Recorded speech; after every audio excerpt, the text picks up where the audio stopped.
வணக்கம். நான் பார்த்தேன் சமைத்தேன் அன்னபூர்ணி. இன்றைக்கி ஹோலிக்காக ஸ்வீட்ஸ் பண்ணலான்னு நினச்சிட்டுருக்கேன். முதல்ல பண்ண போகிறது வந்து அந்த குஜியான்னு சொல்லுவோம் இல்லையா, அதுதான். சமோசான்னு கூட சில பேர் சொல்லுவாள் நம்ம தமிழ்நாட்டில். இது வந்து குஜியா வந்து ரொம்ப ஃபேமஸ். அது பண்ணுறது எப்படின்னு பார்த்துடலாம். முதல்ல வந்து கொஞ்சம் மைதா மாவு 1 கப் எடுத்துக்கணும். இதில் வந்து 2 டேபிள் ஸ்பூன் நெய்யை விட்டு தண்ணியை விட்டு நல்லா இதை வந்து பிசைஞ்சுக்கணும். அழுத்தி அழுத்தி பிசைஞ்சிட்டு தட்டு போட்டு மூடி வச்சிடணும். அதுக்கப்புறம் இந்த ஸ்டஃபிங் பண்ணுறதுக்கு இங்கே மாவை எடுத்து வச்சுட்டுருக்கேன். அதுக்கப்புறம் ட்ரை ஃப்ரூட்ஸும் எடுத்து வச்சுட்டுருக்கேன். இங்கே கொஞ்சம் சாஃப்ரின் அதுவும் எடுத்து வச்சுட்டுருக்கேன். உங்களுக்கு சாஃப்ரின் வந்து ஆப்ஷனல் தான். வேணும்னா போட்டுக்கலாம், வேண்டாம்னா போட்டுக்க வேண்டாம். முதல்ல இந்த மாவை நல்லா பிசைஞ்சு வந்துடுறேன்னா, இந்த மாவை வந்து நான் நல்லா பிசைஞ்சு வந்துட்டு நல்லா சாஃப்டாகவே பிசைஞ்சிருக்கேன். இப்போ இது இந்த தட்டு போட்டு நம்ம மூடி வச்சிடலாம் 1/2 மணி நேரம். இப்போ நம்ம வந்து 1 கப்பு வந்து அந்த மாவு எடுத்தோம் இல்லையா, அதுக்கு வந்து 3/4 கப்பு நான் சுகர் எடுத்துட்டுருக்கேன். உங்களோட ஸ்வீட்னஸ்க்கு ஏற்ற மாதிரி நீங்கள் எடுத்துக்கலாம். அதில் வந்து அதே அளவு அந்த தண்ணி முழுகிற வரைக்கும் அதே 3/4 கப்பு தண்ணி விட்டுருக்கேன். இதை நம்ம இப்போ வந்து அந்த பாகு வந்து வச்சோம்னா இது வந்து 1 ஸ்ட்ரிங் கன்சிஸ்டன்சி வரணும். இப்போ நான் சர்க்கரை பாகு வந்து நல்லா ரெடி ஆகிடுத்து. நம்ம வந்து இது கொஞ்சம் அப்படியே மூடி வச்சிடலாம். நம்ம வந்து அந்த குஜியாவை இதில் போடும்போது கொஞ்சம் லேசி சூடு பண்ணிக்கலாம். இங்கே இந்த ஸ்டஃபிங் பண்ணிடுறேன்னா,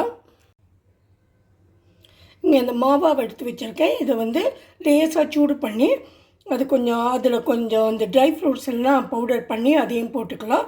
அதுக்கப்புறம் இங்கே சர்க்கரை வச்சுருக்கேன். சர்க்கரையில் ஒரு ஏலக்காய் வச்சுருக்கேன். இந்த தோலை உரிச்சிட்டு இந்த ஏலக்காயும் போட்டு இதையும் பவுடர் பண்ணிக்கலாம். இந்த சூடு ஆறினப்புறம் இந்த சர்க்கரை மாவால் இந்த சர்க்கரையை போட்டு நம்ம அந்த உள்ளே வைக்கிற ஸ்டஃபிங்காக பண்ணிக்கலாம். இப்போது இதை இப்போ பார்த்தீங்கன்னா இந்த மாவா வந்து நல்லா சூடு ஆகின்றிருக்கு. இது கொஞ்சம் கெட்டிப்படட்டும். கெட்டிப்பட்ட உடனே ஆனால் நம்ம வந்து இதில் இந்த பவுடர் சுகர் போடும்போது நல்லா சூடு ஆறின அப்புறம் தான் நம்ம போடணும். நான் கொஞ்சமாக தான் பண்ணுறதுனால கொஞ்சமாக தான் மாவாக எடுத்திருக்கேன். இப்போ வந்து நம்மளோட இந்த பூர்ணமும் ரெடி ஆகிடுத்து. நான் காமிக்கிறேன் உங்களுக்கு, ஒரு நிமிஷம்.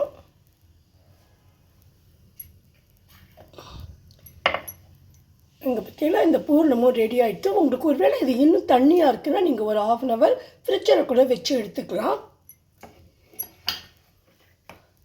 இப்போ இந்த மாவு இருக்கு இல்லையா, அது கொஞ்சம் தடியாகவே எடுத்துக்கணும். நம்ம வந்து இந்த குஜியா பண்ணும்போது கொஞ்சம் மாவை தொட்டு இப்படி இட்டுக்கலாம்.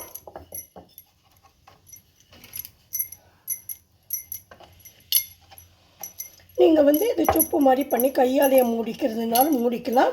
இல்லை உங்கள்கிட்ட மோல்டு இருந்ததுன்னா மோல்டுலேயும் பண்ணிக்கலாம்.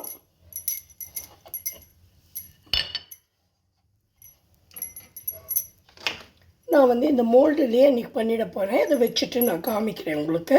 இங்கே எண்ணெய் வேறு வச்சுருக்கேன் இந்த குஜியாவை பொரிச்சு எடுக்கிறதுக்காக. இதுக்கு நடுவில் வச்சு நம்ம வந்து இதை மூடிட்டு எக்ஸ்ட்ராவாக இருக்கிறத நம்ம எடுத்துடலாம். இதை இங்கே பார்த்து என்ன தெரியும் உங்களுக்கு, இது க்ளீனாக வந்துட்டு இந்த இது இருக்கிறத நம்ம வந்து ஒரு கத்தியால் கட் பண்ணி எடுத்துடலாம். எடுத்துகிட்டு எண்ணெயில் போட்டு எடுத்துடலாம்.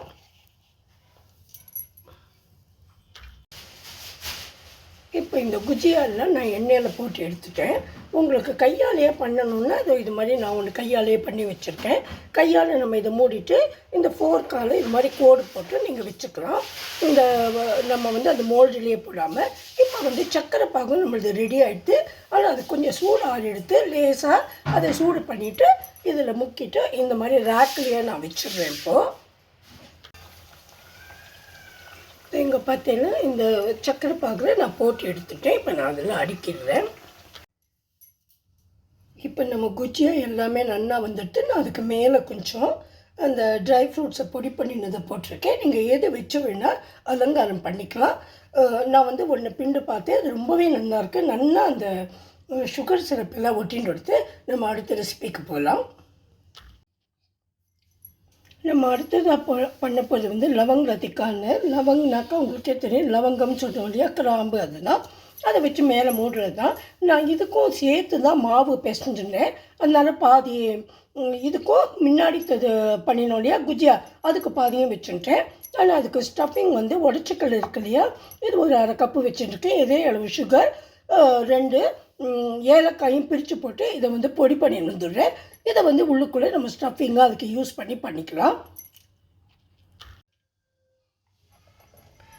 இது இப்போ இருக்கு இல்லையா, இந்த உடச்சக்கடலையும் சர்க்கரையும் நம்ம அதை பொடி பண்ணின்னு வந்தோமே ஒரு ஏலக்காயும் போட்டு இதில் நெய்யை போட்டு கொஞ்சம் உருட்டுற மாதிரி பண்ணிக்கணும்.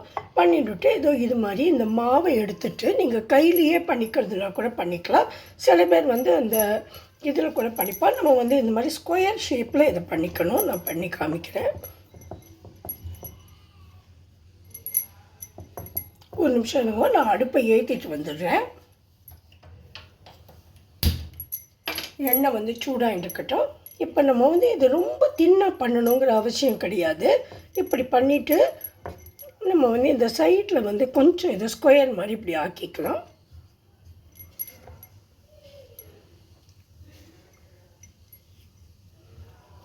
ஆக்கின்ட்டு இது இருக்கு இல்லையா, இந்த பூர்ணம் இதை எடுத்து உள்ளே வைக்கணும். இந்த பூர்ணம் வந்து கொஞ்சம் லூஸாக தான் இருக்கும். அதனால ரொம்ப ஜாஸ்தியாக வைக்க வேண்டாம், பார்த்து வச்சுக்கோங்க. அப்புறம் 4 பக்கமும் மூடிட்டு அதுக்கப்புறம் இதுக்கு வந்து அடுத்த பக்கத்தில் எந்த பக்கத்தில் நம்ம மூடி வச்சுருக்கோமோ அது இல்லாமல் நெக்ஸ்ட் பக்கத்தில் இந்த ஒரு கிராம்பை குத்தி வச்சிடலாம். அப்புறம் எண்ணெயில் போட்டுட்டு இதைங்க நம்ம சக்கரை பாகில் போட்டு எடுக்க வேண்டியதான். பொரித்து எடுத்துகிட்டு நான் பண்ணுறேன் இப்போது.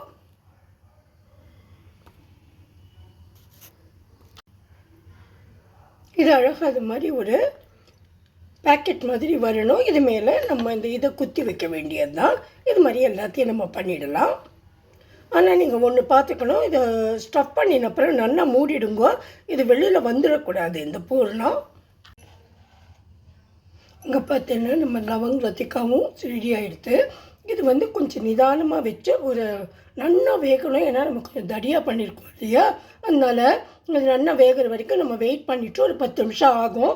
அதுக்கப்புறம் இதை வந்து பாகில் போட்டு எடுத்துடணும். இது கூட ரொம்ப சூப்பராக வந்திருக்கு இன்றைக்கி. நீங்களே பாருங்க எவ்வளவு நல்லா இருக்குன்னு. அடுத்ததாக நம்ம இன்னொரு ஸ்வீட் பண்ணலாம்.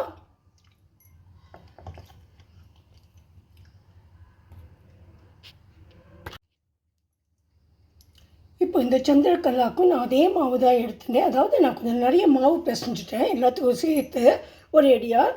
அப்புறம் அதை மூடி வச்சுட்டேன் இந்த டவலால்.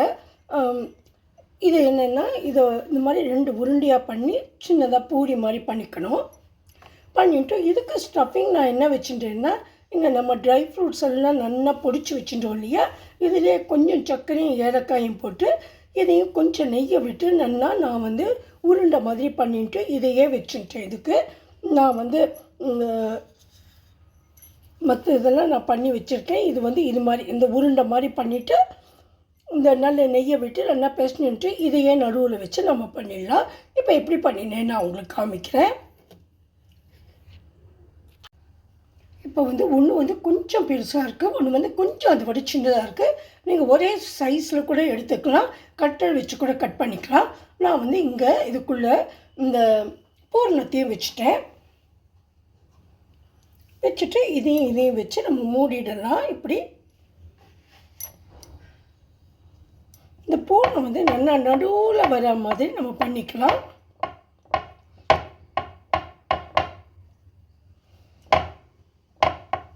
இந்த ஓரங்கள்லாம் நல்லா இப்படி விட்டுக்கோங்க. அதுக்கப்புறம் இது இருக்கு இல்லையா, இதை வந்து நல்லா இப்படி உள்ளுக்குள்ளே இப்படி நீங்கள் பண்ணிகிட்டே வந்தீங்கன்னா அதுவே வந்துடும். ஏன்னா நீங்கள் வந்து ஒட்ட மாட்டேங்கிறதுல கொஞ்சம் தண்ணியை கூட தொட்டுன்ட்டு நம்ம பண்ணிவிட்டு இதை எண்ணெயில் போட்டு இதையும் நம்ம வந்து பண்ண வேண்டியது தான்.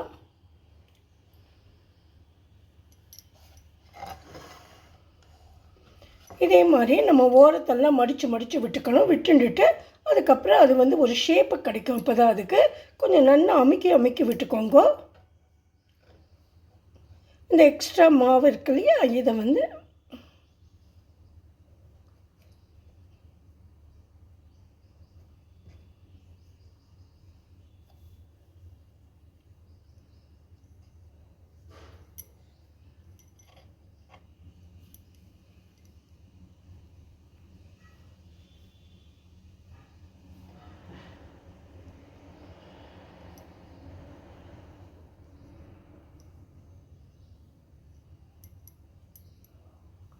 இப்போ இது வந்து எண்ணெயில் போட்டு நம்ம சக்கரை பாகில் போட்டு எடுத்துடலாம். இப்போ நம்ம ஸ்வீட்ஸ் எல்லாமே ரெடி ஆகிடுது. இது வந்து Chandrakala, gujiya, லவங் Lathika. Everybody is getting ready to play Holi. Please like my channel, and support me and subscribe to my channel if you like it. You can also share with some of your friends. Thanks a lot. Thank you for watching. Thank you.